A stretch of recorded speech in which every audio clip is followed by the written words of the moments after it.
Not too long ago, I made a video regarding the Raihu Aventura Rally 307 and somewhat comparing it to the Honda CRF 300L, but this video isn't really about that. It's about this comment right here. And it's not the first time I've heard this. They stated that ADV bikes are for posers and that quote-unquote legit dudes replace their suspensions anyways, and that it would be much cooler than all that rally tower stuff. And I guess, well, anyways, you know what? It's an interesting comment because it's not the first time I've come across this. Apparently, if you ride ADV bikes, you're a poser. I'm not sure if that's just a mentality cycling through 20-something-year-olds, but it's interesting that some people genuinely think that way. You ride an ADV bike, but never touch gravel roads. Does that automatically make you what these people label as a poser? The funny thing is, the whole idea of a poser, quote-unquote, isn't unique to motorcycles. Psychologists and sociologists have studied this kind of behavior for decades.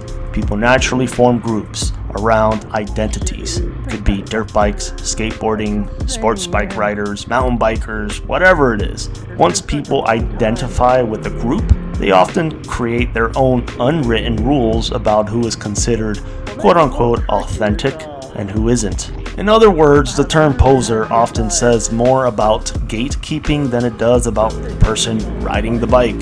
Because if someone buys an ADV bike because it's comfortable, practical, and it fits the riding they actually do, are they pretending to be something they are not?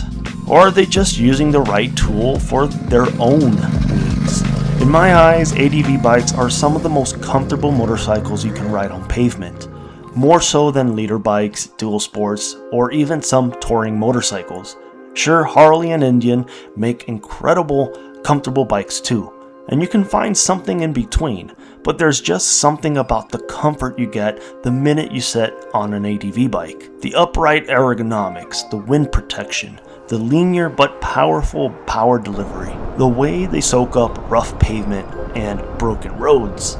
And maybe you do have some plans to hit dirt county roads every now and then. ADV bikes excel there too. I don't really need to prove that these bikes are very capable. Just look at Adam Riemann and Chris Birch at what they do with the big ADV bikes. But let's get back to why people actually buy these things. I live in the western states, Colorado, Utah, Idaho. Let's take Penrose Commons for an example. This area has a little bit of everything.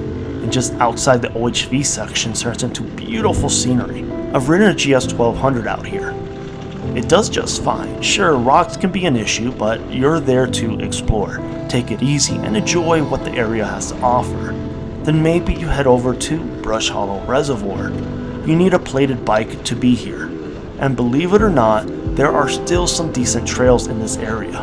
But your day isn't finished. Now you want to ride Phantom Canyon, head through Shelf Road, and then check out the town of Victor, Colorado. Then you've got a 75 mile an hour highway to get back home. Sure, a dual sport can do it, but this is ADV bike territory right here. This is exactly why people buy ADV bikes.